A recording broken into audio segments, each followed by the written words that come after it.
What are some of the other clues that you look for to know that you're getting the story right, that it's like appealing to a truth or an emotion that people have, or something that's been hidden that you've kind of brought to the surface?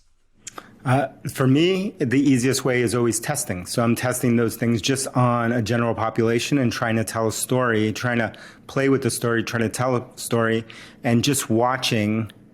If you can see people physically, or in this case on video, or whatever way that you're judging, like when do you get, like, when do their eyes light up? I look for that, like, when's that spark?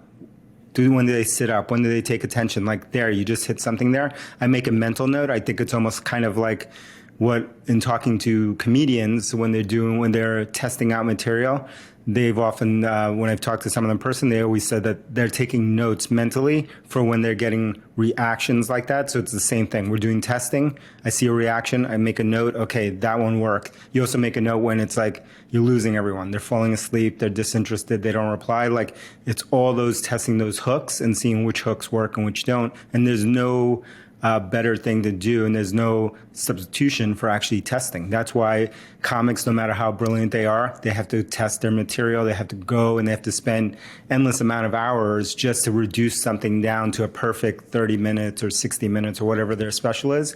They're spending months, if not years, putting that material together and testing it. Right. We don't see all the months and years behind it, right? When you show up and just watch the Netflix special. Yeah. Yeah. That's the same thing. Yeah, it's been fun to watch and learn how we've done storytelling at Drift behind the scenes. And it does take a lot of iteration and cranking and really kind of pulling it out.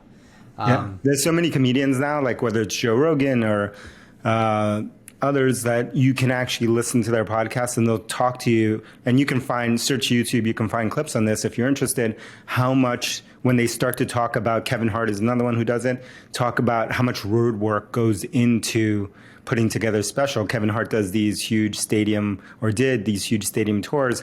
And I remember listening to an interview with him and Joe Rogan, and him talking about exactly the process of, like, this many months. I start at, I just show up at clubs. No one knows that I'm going to be there, right? Just surprise, right? So that people are not biased to laugh at his stuff. Then, he goes to a bigger set for this amount of time. Then he goes to another big thing. And then finally, once he goes through this whole process, and he's done it for every single one of his specials that he's done in tours, then he's ready to go out on the road. And on the road, it lasts exactly this long before the material gets old, and then he starts the whole process again.